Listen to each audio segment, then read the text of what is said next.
నమస్కారం. మనోకథలకు స్వాగతం. ఇప్పుడు మనం నామని సుజనాదేవి గారు రచించిన వ్యత్యాసం అనే ఒక కథని విందామండి. ఈ కథ ముల్కనూరు సాహితీపీఠం నమస్తే తెలంగాణలో ప్రచురింపబడిందండి. సుజనాదేవి గారి స్వస్థలం హనుమకొండండి. వీరు 3 దశాబ్దాలుగా రచనా వ్యాసంగంలో ఉన్నారు. వీరి మొదటి కథ ఆంధ్రజ్యోతిలో ప్రచురితమైంది. ఎంతోమంది ప్రశంసలు అందుకున్నారు.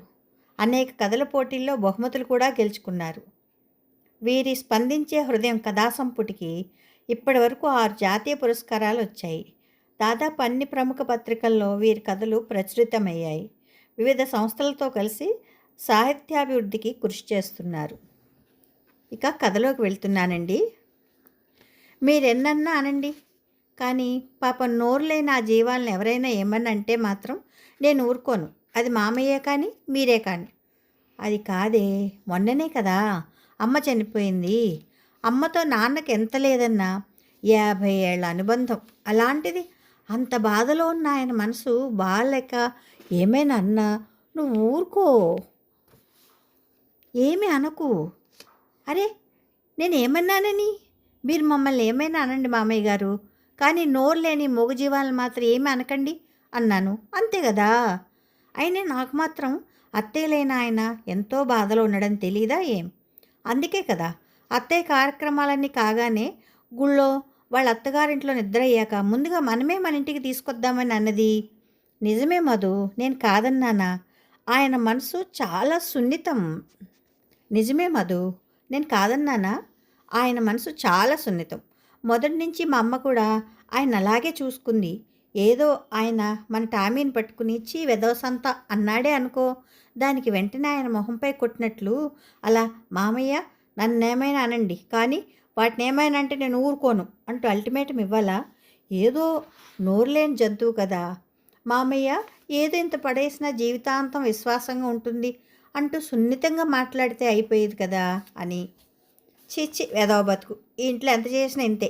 ఆయన బాధలో ఉన్నాడని నేను ఎంత మంచిగా చూసుకుంటున్నాను, అదేం కనిపించదు మీకు. నేనొక్క మాట కొంచెం కటువుగా అన్నదే కనిపిస్తుంది. పొద్దున్న లేవగానే ఎప్పట్లా హడావుడిగా ఆయన గుర్తుపెట్టుకొని ఆయనకి కాఫీ కలుపుతున్నానా? మళ్ళీ వేడివేడిగా టిఫిన్ చేసి తినండి మావయ్య గారు అంటున్నానా? మీకు ఏ కూరలు ఇష్టమో చెప్పండి, అవే వండుతానంటూ అడుగుతున్నానా? ఇలా ఎప్పటికీ ఆయన బాగోగులు చూస్తూనే ఉన్నాను కదా. ఏ కోడలైనా ఎంతకన్నా బాగా చేస్తుందా? ముక్కు చీరింది మాధవి.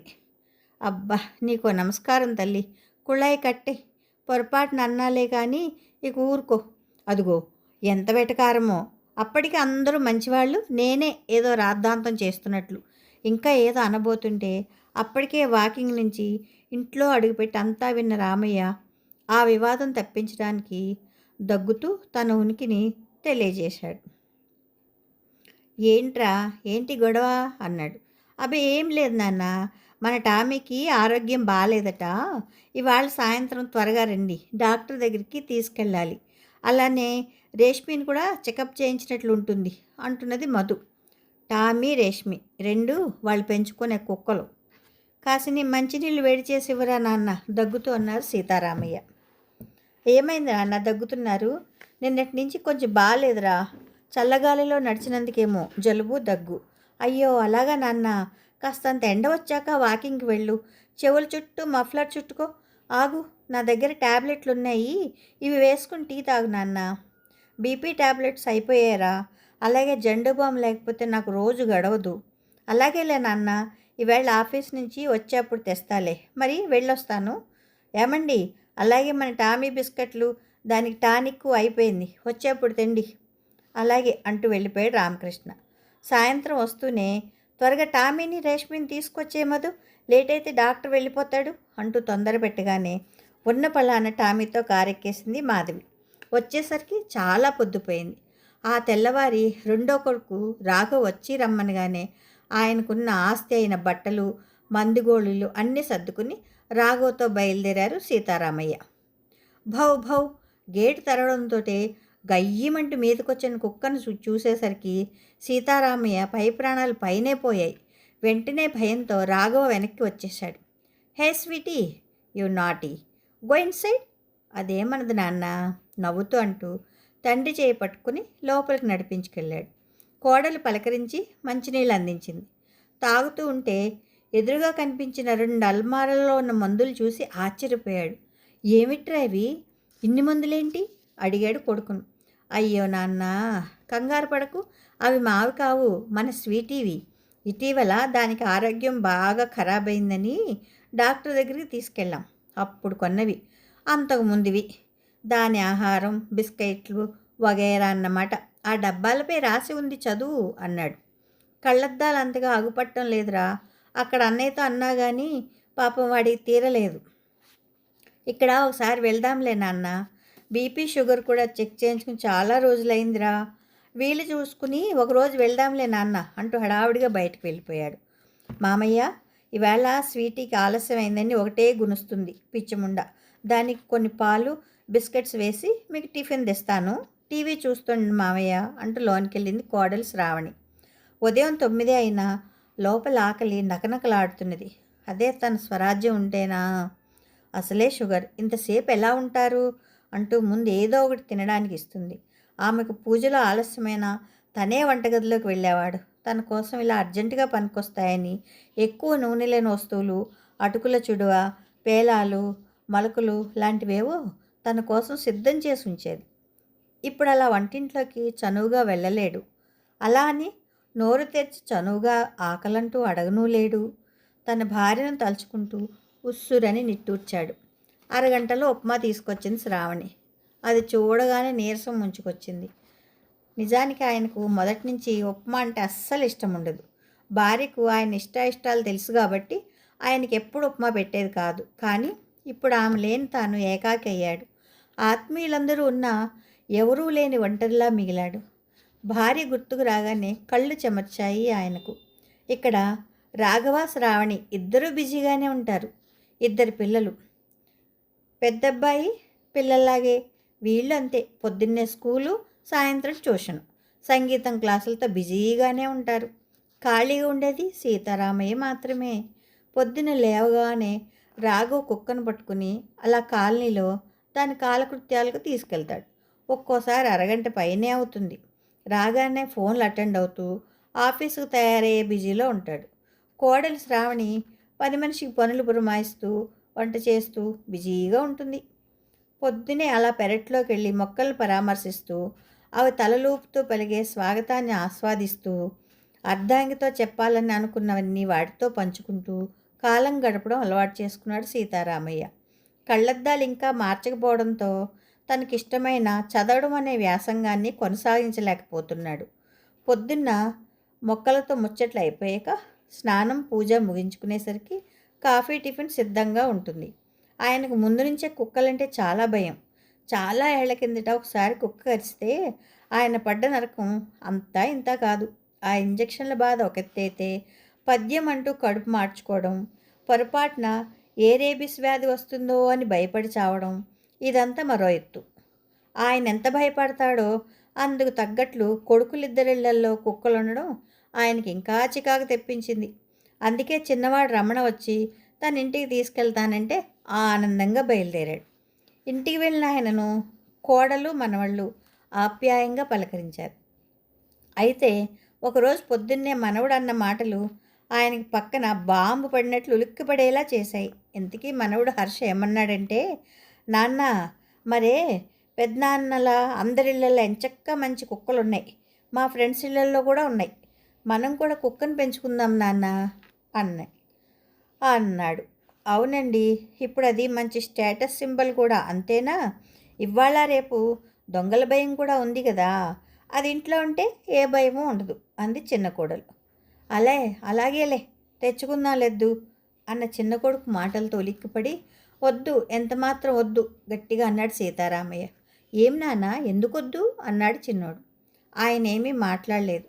తాతయ్య, చాలా బాగుంటుంది కదా, నీతో ఎంచక్క వాకింగ్ కూడా వస్తుంది, ఎందుకు వద్దంటున్నావు ఒకంత సందేహంగానే అడిగాడు మనవడు. మౌనం వహించాడు ఆయన. అప్పటికెవరో రావడంతో ఆ ప్రసక్తి అక్కడితోనే ఆగిపోయింది. నాన్న, నీతో ఎన్నిసార్లు అన్నాను కుక్కను పెంచుకుందామని? ఆ బన్నీగాడు పెద్ద తనకే ఆల్సేషన్ డాగ్ ఉన్నట్లు నా వంక చూస్తూ వాడి కుక్కతో ఆటలు ఆడుతూ నా పైకి ఉసిగొల్పి నవ్వుతున్నాడు. వాడి పొగరు అణచాల్సిందే. ఈరోజు నువ్వు కుక్కను తీసుకురాకపోతే నేను అన్నం ముట్టును, అంతే. మనవడి అలకతో గుండెల్లో రాయి పడ్డట్టయింది సీతారామయ్యకు.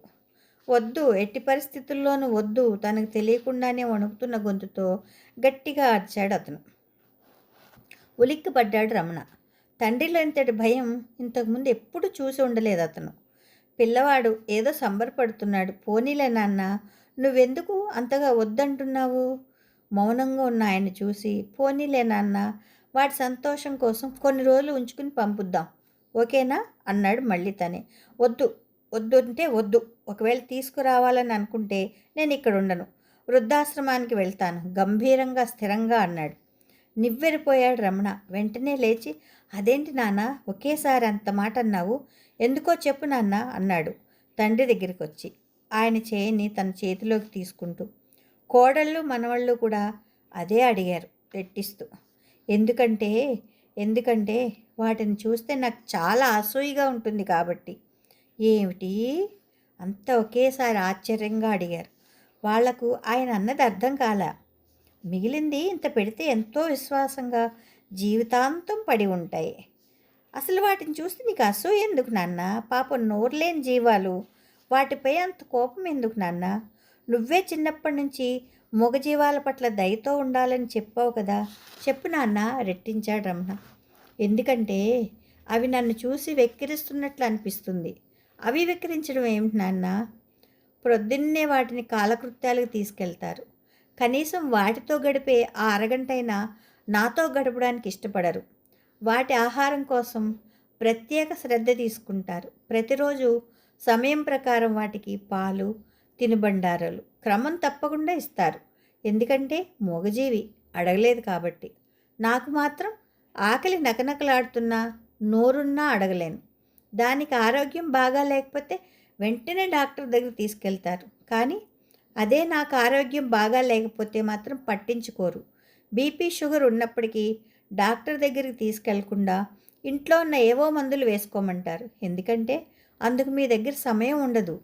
ఆహారం దగ్గర దానికి పాటించే సమయపాలన నాకు ఉండదు. దానిని హాస్పిటల్కి తీసుకెళ్తూ అదే దారిలో నన్ను కూడా హాస్పిటల్లో చూపించవచ్చు. కానీ మీకెవరికి ఆ విషయం అర్థం కాదు. దానికి ఆహారం అయిపోయినా, మందులు కావలసి వచ్చినా గుర్తుపెట్టుకుని తెస్తారు. నాకు ట్యాబ్లెట్లు అయిపోయినా, కళ్ళద్దాలు విరిగిపోయినా, ఏవి ఎంత అత్యవసరమైనా నేను చెప్పినవి ఏవీ మీకు గుర్తుండవు.